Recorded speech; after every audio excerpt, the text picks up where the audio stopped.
وَيَفْسِكُ الدِّمَاءَ، دیکھ لیں کس طرح بھائی بھائی کا خون حابیل قابیل سے شروع ہوا، آج تک دیکھ لیں 2 انچ زمین کے لیے کوئی خون بہا رہا ہے، کوئی عورتوں کے لیے خون بہا رہا ہے، کوئی جائیداد کے لیے خون بہا رہا ہے، اور کوئی اپنی شہرت کے لیے خون بہا رہا ہے.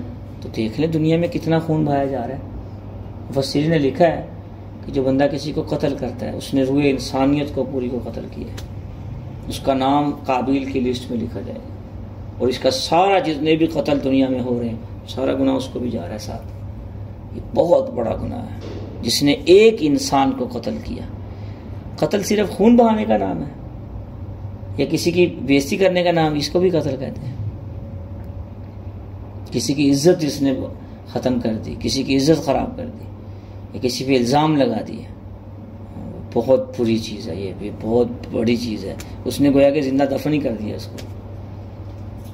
الفاظ سے بھی قتل ہوتے ہیں، جس طرح تلوار سے قتل ہوتے ہیں نا، الفاظ سے بھی قتل ہوتے ہیں، مزاج سے بھی قتل ہوتے ہیں.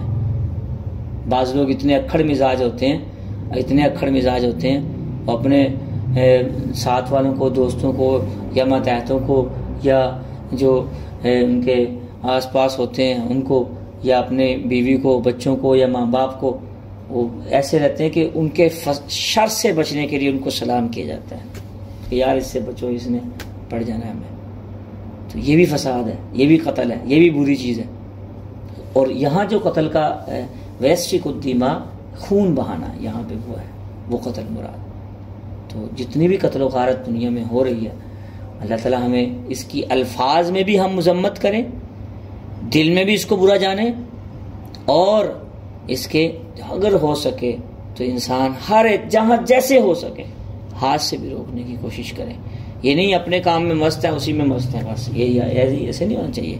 مومن ایسا نہیں ہوتا کہ جو اپنے کام میں مست ہے، اپنے کام میں ہی زندگی گزارتی ہے، وہ دنیا کی کوئی فکر ہی نہیں ہے، اللہ کے نبی کی امت کی فکر ہی نہیں ہے.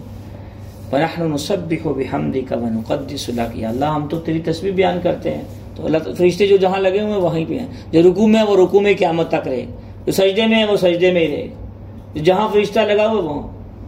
اللہ پاک فرما رہے ہیں جب فَلَوْلَا كَلِمَةٌ سَبَقَتْ مِن رَبِّكَ إِلَىٰ أَجَلٍ مُّسَمًّى لَقُضِيَ بَيْنَهُمْ، سورۃ شورى آیت نمبر 14. اگر ان کے لیے میں نے وقت مقرر نہ کر دیا ہوتا تو میں بدلہ اسی وقت ان سے لے لیتا.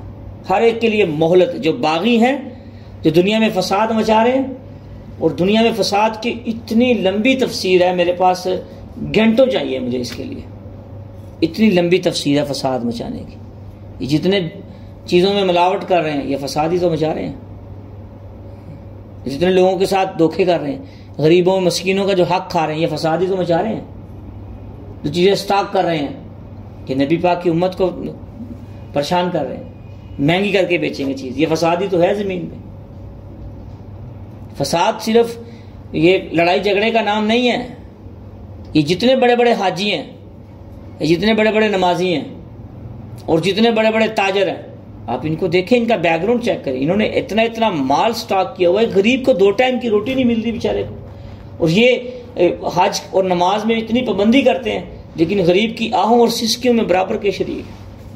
تو پتہ چلے گا جب آنکھ بند ہوگی. انہوں نے ہزاروں ٹن گندم، چینی، غلہ بلا وجہ کے سٹاک کیا ہوا ہے. خالی غلہ ہی نہیں، پیسے کا سٹاک کرنا یہ بھی غلط ہے، یہ بھی فساد ہے زمین میں.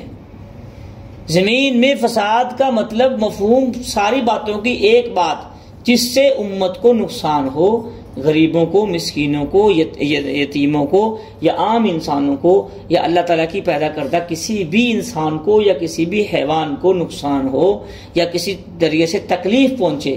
یہ جتنی امت اس وقت پریشان ہے، اس کی تکلیف میں جتنے لوگ شریک ہیں، ان سب کو برابر کا گناہ ہو رہا ہے. یہ مت سمجھیں کہ ہم چند نمازیں پڑھ کے اور چند روزے رکھ کے ہم سیدھے جنت میں چلے جائیں گے. یہ ان کی سوچ نہیں، خوش فہمی میں مبتلا ہے. یہ میری بات یاد رکھنا.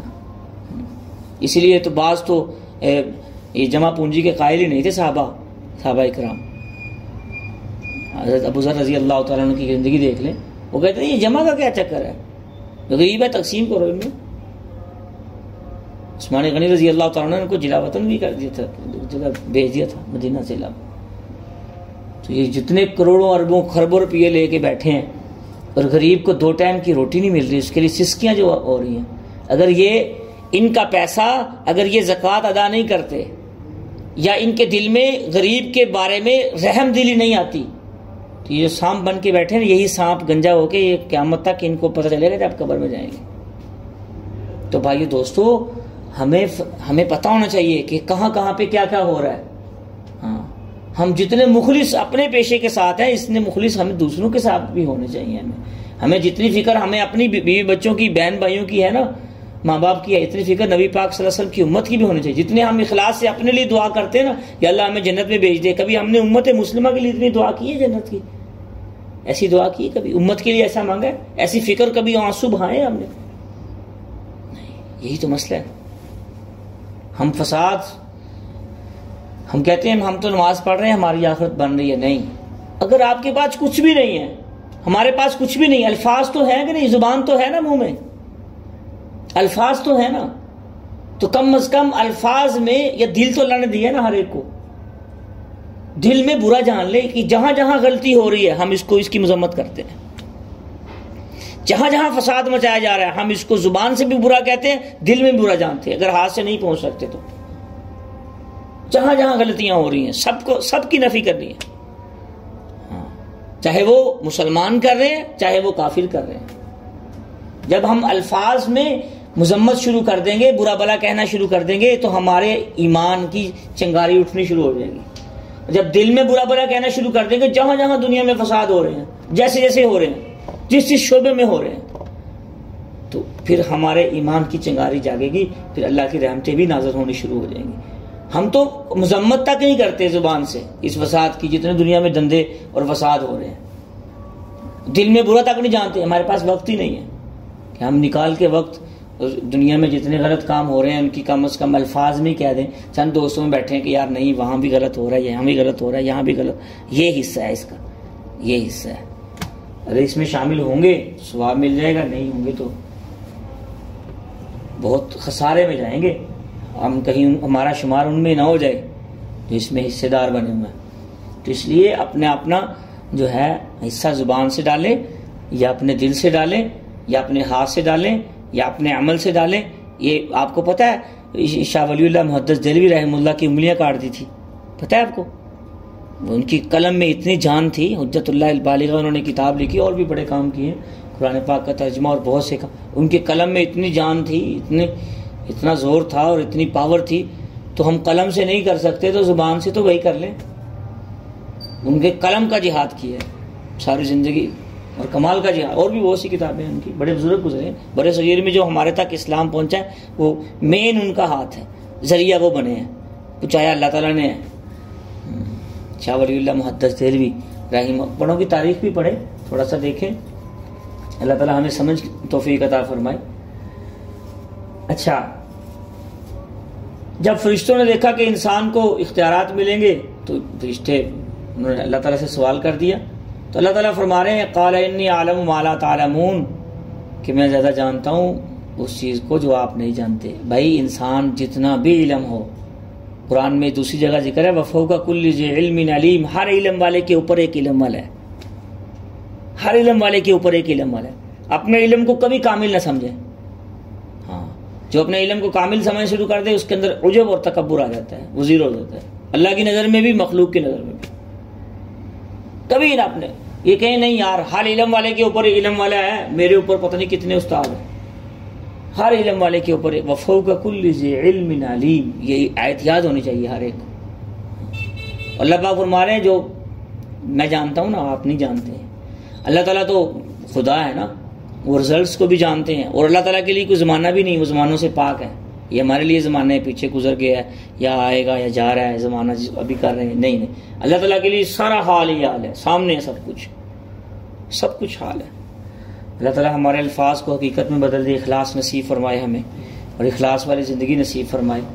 اللہ تعالیٰ ہمیں سمجھ بھی عطا فرمائے۔ وعلم آدم الاسماء، اللہ پاک فرما رہے ہیں ہم نے سکھائے نام آدم علیہ السلام کو ساری چیزوں کے، تو پھر ان کو فرشتوں کو بھی بتایا، تو کہا بتاؤ ہمیں، تو کہنے لگے یا اللہ انہوں نے تو بتا دیے سارے نام، فقال انبئونی باسماء ہؤلاء ان کنتم صادقین، اللہ پاک فرما رہے اگر تم سچے ہو تو بتاؤ ساری چیزوں کے نام۔ یا اللہ ہمیں تو علم نہیں ہے، قالوا سبحانک لا علم لنا، ہمیں تو صرف اسی چیز کا علم ہے جو آپ نے سکھا دیا، جتنا سکھا دیا، جس کام کا سکھا دیا اتنا ہی علم ہے۔ انک انت العلیم الحکیم، آپ ہی جاننے والے اور حکمت والے۔ انسان کو ہر کام اللہ تعالیٰ کے حوالے کرنا چاہیے اور اپنے کاموں میں، تمام کاموں میں رب کی مرضی کو بھی شامل کر لینا چاہیے، رب کی رضا کو بھی شامل کر لینا چاہیے، اور اس کے ساتھ ساتھ جو ہے انسان کو غیر پہ توکل نہیں کرنا چاہیے۔ خالی رب کی مرضی شامل کرنے سے کام مکمل نہیں ہوتا، رب کی مرضی کو شامل کر کے دوسروں کی نفی کر کے پھر کام مکمل ہوتا ہے۔ یعنی دوسروں پہ توکل کرنا، ادھر سے رب کی مرضی شامل کر رہے ہیں اور دھیان دوسروں کی طرف پڑا ہوا ہے کہ یار ادھر سے میرا کام مکمل ہو جائے گا، ادھر سے مکمل ہو جائے گا، ایسے مکمل نہیں ہوتا۔ ادھر سے نفی بھی کرنی ہے، ادھر سے بھی لینا تھا، اس سے ہوتا ہے مکمل۔ وعلم آدم الاسماء کلھا، تمام چیزوں کے ناموں سے مراد کیا ہے؟ اس سے مراد صرف نام ہی نہیں بلکہ ان کی حقیقت کا علم بھی ہے۔ یعنی اللہ تعالیٰ نے ایک چیز کا نام سکھایا نا، اس کا علم بھی دیا ہے، اس کی حقیقت کا علم۔ اب دیکھیں اگر ہم نام جانتے ہیں، مثال کے طور پر ہم کہتے ہیں بکری، اب خالی بکری کا نام ہی نہیں ہمیں آتا، اس کی حقیقت کا پتہ ہے وہ 4 ٹانگوں والی ہوتی ہے اور اس طرح کی اس کی حیات شکل ہوتی ہے۔ کوئی بھی نام لے لیں دنیا میں، خالی ناموں کی حد تک اللہ تعالیٰ نے علم نہیں دیا بلکہ ان کی ماہیت اور حقیقت کو بھی بتلایا ہے، سمجھایا ہے انسان کو۔ کوئی بھی نام لے لیں، کوئی بھی چیز دیکھ لیں، انسان کہیں گے تو آپ کے ذہن میں ساری چیز آئے گی۔ کوئی بھی کسی بھی چیز کا نام، کتاب کہیں گے تو آپ کے ذہن میں ورقے آئیں گے اور کتاب کی شکل ذہن میں آئے گی۔ تو اللہ تعالیٰ نے خالی نام ہی نہیں سکھائے انسان کو بلکہ ان کی حقیقت اور ماہیت کو بھی سکھایا ہے۔ اللہ تعالیٰ ہمیں ان تمام باتوں پہ عمل کرنے کی توفیق عطا فرمائے۔